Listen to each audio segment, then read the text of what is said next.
Assalamualaikum warahmatullahi wabarakatuh. Alhamdulillahil malikil adyan, al-qail fi kitabihil karim wa huwa asdaqul qailin.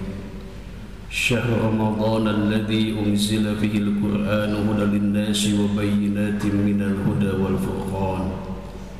Wassalatu wassalamu ala ashrafil anbiya'i wal mursalin Sayyidina wa habibina wa syafi'ina wa maulana Muhammadin sallallahu alaihi wasallam, khatamil anbiya'i wal mursalin, wa ala alihi wa ashabihi wa man tabi'ahu bi ihsanin illa yaumiddin, amma ba'du. Subhanaka la ilma lana illa ma 'allamtana innaka antal alimul hakim. Jamaah salat subuh Masjid Pusdai yang berbahagia, tiada kata yang patut kita persembahkan kehadirat Allah Azza wa Jalla, Allah yang maha agung, Allah yang maha besar, Allah yang maha pencurah kasih, pencurah sayang, kecuali untaian puji dan syukur atas segala limpahan nikmat, karunia, keberkahan kepada kita semua, sehingga hari ini di waktu subuh ini kita bisa bersama-sama melaksanakan perintah Allah Subhanahu wa taala, baik itu melaksanakan saum Ramadan maupun melaksanakan salat subuh berjamaah. Semoga setiap amalan yang kita lakukan bernilai pahala di sisi Allah Subhanahu wa ta'ala. Amin ya Allah ya Rabbal Alamin. Salawat salam semoga terlimpah ruah selalu kepada baginda alam, pemimpin umat Islam sampai akhir zaman, imamnya para nabi dan rasul, khatamul anbiya'i wal mursalin, yakni baginda Nabi besar Muhammad sallallahu alaihi wasallam, kepada keluarganya, sahabat-sahabatnya.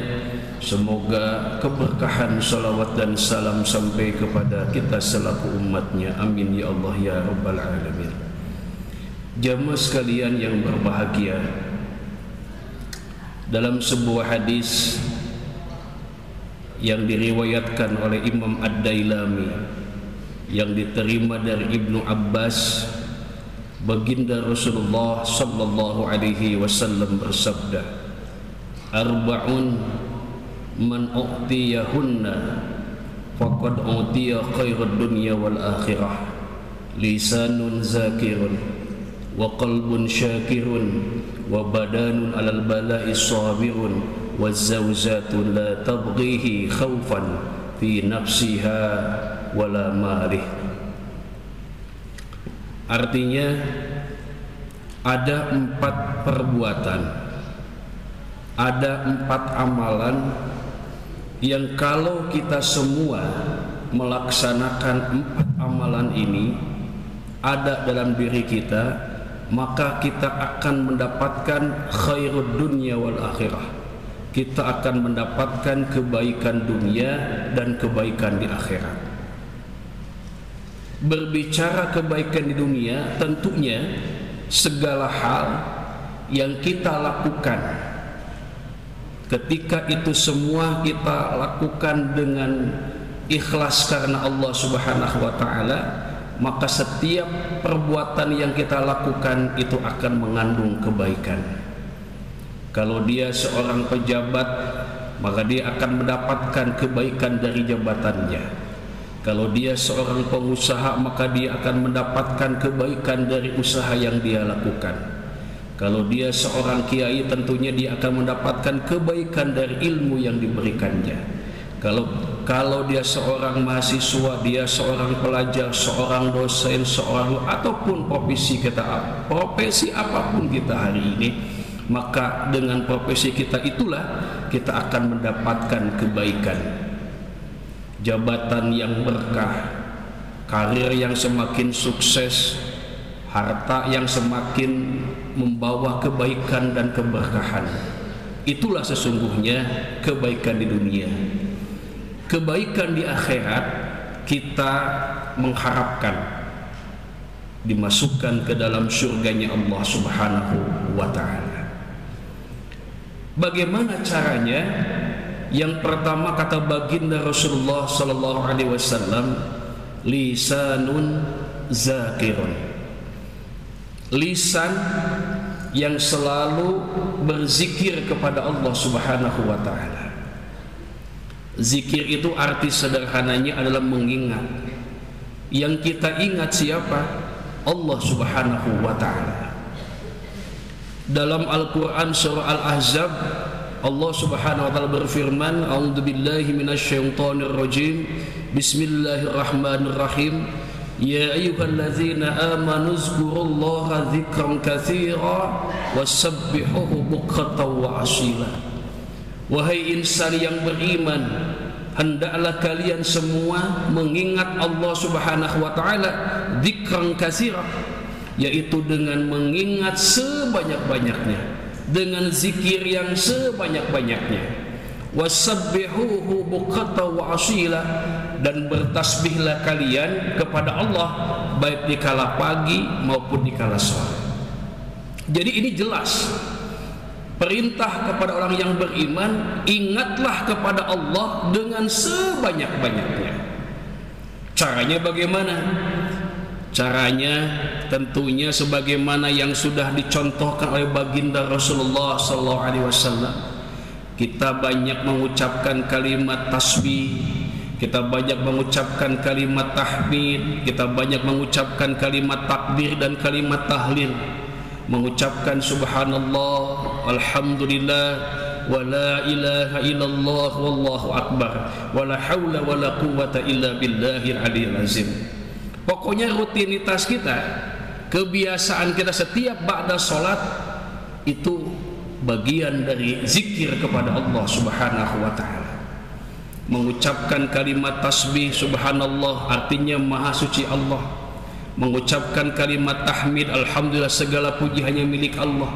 Mengucapkan kalimat takbir Allahu akbar, Allah itu maha besar. Dan diakhiri dengan sebuah kalimat tauhid, yakni la ilaha illallah. Subhanallah 33 kali, alhamdulillah 33 kali, Allahu akbar 33 kali, la ilaha illallah kita ucapkan 100 kali atau sampai 165 kali. Silahkan. Karena ucapan-ucapan zikir itu akan membawa ketenangan dalam jiwa kita. Ketika hati kita resah dan gelisah, sedang susah, sedang bingung, sedang kesal, mendingan zikir. Kita ajak hati kita ini untuk selalu mengingat Allah Subhanahu wa ta'ala. Dalam Al-Quran, ala inna bizikrillahi tatma'innul qulub. Ketahui hanya dengan zikir kepada Allah, dengan sebab zikir kepada Allah, hati kita itu akan tenang. Jamaah sekalian, apalagi di saat Al-Asr al-Khair ini, 10 hari yang terakhir, ini harus lebih mantap lagi zikir kita ini. Di sela-sela kita sedang beriktikaf, membaca Al-Quran, zikir pun kita harus senantiasa kita sampaikan atau kita terus bacakan wirid-wirid kita ini. Karena dengan zikir itulah kita akan menemukan kedamaian, menemukan ketenangan. Dalam hadis Nabi ada 2 kalimat, kalimatani habibatani ila rahman sakilatani fil mizan, subhanallah wa bihamdi subhanallahil azim. Ada 2 kalimat kata baginda Rasul, kalimat ini ringan di lisan, tapi sakilatani fil mizan. 2 kalimat ini malah akan memberatkan di mizan, memberatkan timbangan amal kebajikan atau kebaikan. Apa 2 kalimat itu? Yaitu mengucapkan subhanallahil azim, subhanallah wa bihamdi. Nah Bapak Ibu sekalian, kuncinya sebetulnya yang saya dapatkan dari para kiai, dari para ajengan, apapun wiridnya, apapun zikirnya, sebanyak apapun, kuncinya satu sebetulnya, apa? Istiqomah. Walaupun zikir kita sedikit-sedikit, hanya istighfar 3 kali, tasbih 3 kali misalnya, kemudian tahmid 3 kali, takbir 3 kali, la ilaha hanya 3 kali. Tapi kalau istiqomah, maka dengan keistiqomahan itulah akan membawa karamah, akan membawa kemuliaan. Guru-guru kita, para wali itu kan amalannya itu istiqomahnya itu sebetulnya. Ya. Misalnya ada wali dari Tasikmalaya di Pamijahan, Syekh Abdul Muhyi Pamijahan. Itu beliau punya amalan, punya zikir khusus, yaitu membaca sholawat munfarijah, sholawat tafrijiyah. Pun juga Mama Eyang Cikundul, Cianjur, Raden Arya Wiratanudatar, itu amalannya sholawat munfarijah. Dan itu dilakukan secara istiqomah. Jadi ternyata dengan istiqomah itu mampu menghantarkan ke kemuliaan. Jadi para wali itu salah satu amalannya zikirnya itu ya karena istiqomahnya itu. Istiqomah mengamalkan wirid apapun, sholawat apapun yang biasa kita lakukan. Di malam-malam Lailatul Qadar, di malam-malam Ganjil ini, ayo kita perbanyak untuk mengingat Allah Subhanahu wa Ta'ala. Bahkan ada doa khusus yang diajarkan oleh baginda Rasulullah SAW di saat malam-malam Ganjil atau di saat-saat seperti yang terakhir. Doanya, Allahumma innaka afuwun tuhibbul afwa fa'fu anni. Atau ada lagi redaksi lain, Allahumma innaka afuwun karim tuhibbul afwa fa'fu anna. Ada tambahannya, ya karim. Silahkan mau redaksi mana yang kita baca, itu sah-sah saja. Mau Allahumma innaka afuwun tuhibbul afwa fa'fu anni, boleh. Allahumma innaka afuwun karim tuhibbul afwa fa'fu anna, boleh. Atau Allahumma innaka afuwun karim tuhibbul afwa fa'fu anna, ya karim, juga silahkan. Sah-sah saja kita mengamalkan itu. Jadi yang pertama ini, kalau kita ingin mendapatkan kebaikan dunia, kebaikan akhirat, jangan lupa kita berzikir kepada Allah Subhanahu wa Ta'ala. Bahkan di kalangan Thariqah Qadiriyah wa Naksabandiyah TKN Suryalaya, minimal kalau kita lagi sibuk ba'da sholat fardu ya, minimal yang kita baca la ilaha illallah 3 kali sudah cukup. Walaupun idealnya sampai 165 kali. Kenapa? Terus kita gaungkan, terus kita bacakan, terus kita wiridkan, supaya hati kita lahir batin ini kita diajak la ilaha illallah. Bahkan gerakan-gerakannya secara khusus ada isyarat-isyaratnya, dari mulai tarik nafas sampai kepada mun sini ya, kemudian ilaha illallah. Jadi di sini tuh cuma Allah, Allah, Allah, Allah, Allah, Allah, Allah. Sampai detakan nadinya pun juga yang ada Allah, Allah, Allah, Allah, Allah. Atau bahkan sampai hu itu juga menunjukkan Allah, Allah. Jadi kalau sudah lahir batin kita ini la ilaha illallah, maka detakan nadi, detakan jantung pun juga dihantarkannya mengingat Allah, mengingat Allah. Bapak Ibu sekalian, Mama atau Abah Anom ya, Mama Suryalaya atau Abah Anom, atau Kiai Haji Sohibul Kiai Haji Muhammad Sohibul Wafa Tajul Arifin atau Abah Anom, itu usianya sudah lanjut, al-maghfurullah. Tetapi pada saat diperiksa secara medis jantungnya itu masih sehat. Jantung anak muda. Kenapa? Karena zikirnya itu luar biasa, la ilaha illallah. Jadi bagi Bapak Ibu sekalian yang banyak waktu, apalagi di saat saum Ramadan, menjaga lisan kita ini, mendingan kita banyak la ilaha illallah, la ilaha illallah 3 kali, itu udah luar biasa ya. Nah, itu yang pertama.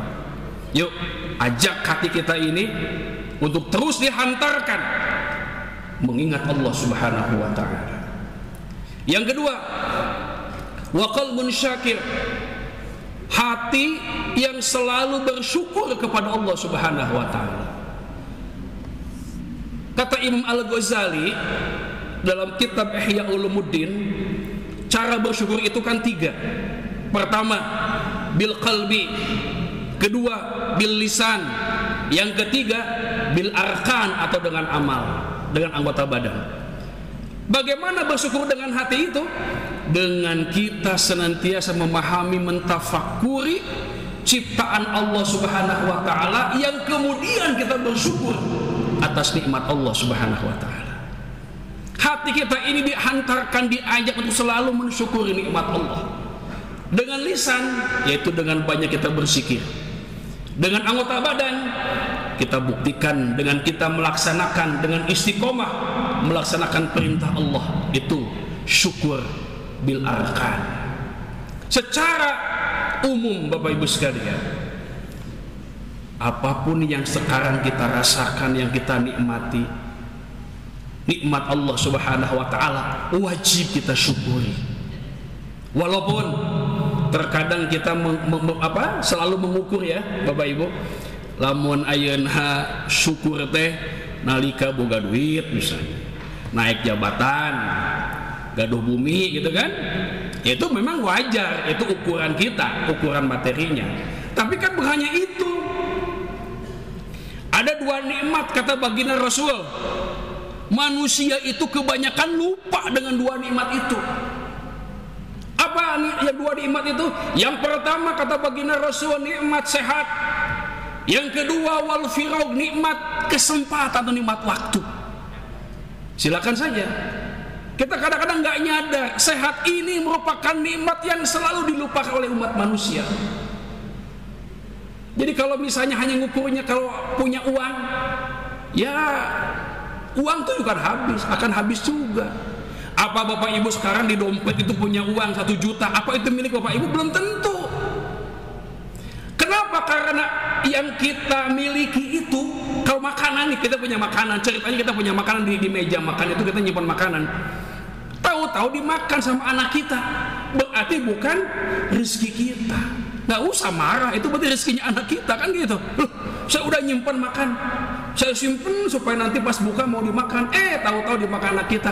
Ya alhamdulillah, nggak usah marah, berarti itu bukan rezeki kita. Tuh, kalau begitu kalau urusan dunia itu begitu Pak. Uang guys, atau boga duit, boga uangnya, boga duit 1 juta di dompet. Tahu-tahu ada saja punya mobil, ganti oli lah, gitu kan? Atau ban bocor lah.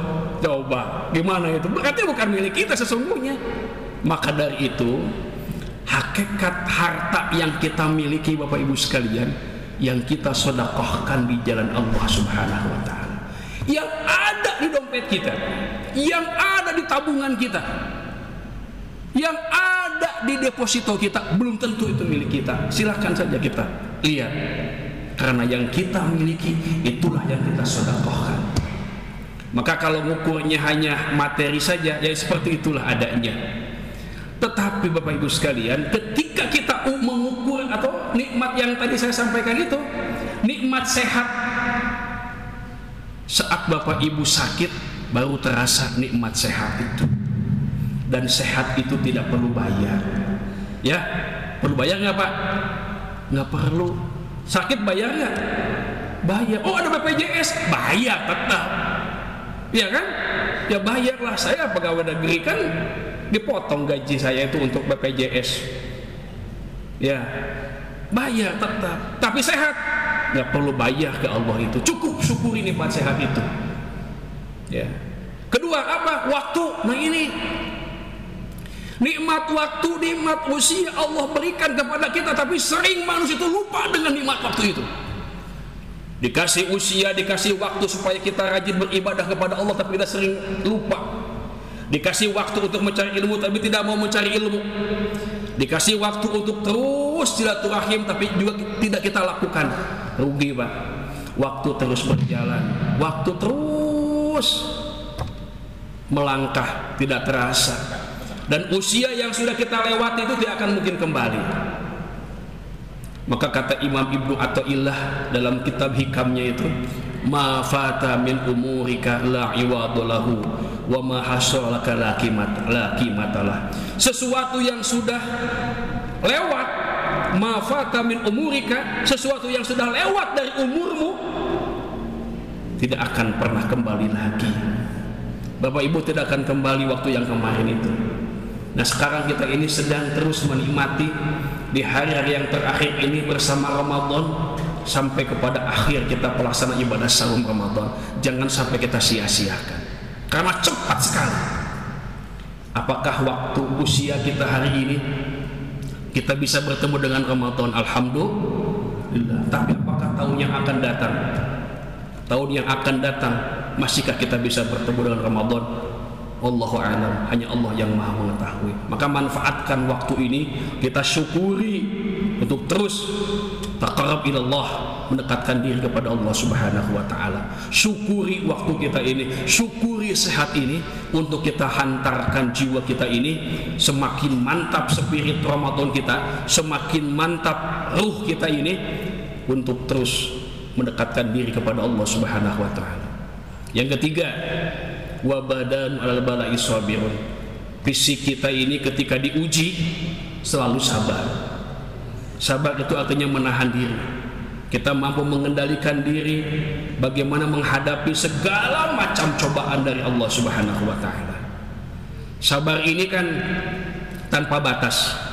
Jadi kalau ada yang mengatakan sabar itu ada batasnya, itu salah. Karena sabar itu tidak ada batasnya. Kalau Bapak Ibu mengatakan sabar ada batasnya, Bapak Ibu berarti enggak lulus, tidak sabar. Bahkan Allah Subhanahu wa taala memberikan pahala bagi orang yang sabar bighairi hisab, tanpa hisab. Innama yuwaffas sabiruna ajrahum bighairi hisab. Sesungguhnya Allah akan memberikan pahala bagi orang yang sabar itu tanpa batas. Maka Bapak Ibu sekalian, puasa mengajarkan kesabaran. Problem, masalah setiap hari datang, perlu kesabaran. Bapak Ibu sedang nyetir, macet di jalan, perlu kesabaran. Kalau nggak sabar, rugi, celaka kita gitu. Karena terlalu ngumbar nafsu, terlalu ngumbar amarah, tidak mampu mengendalikan diri, macet, marah-marah, marah tetap macet, kesel tetap macet, mau apa? Mendingan sabar saja. Karena kalau sudah hilang kendali kesabaran, celaka.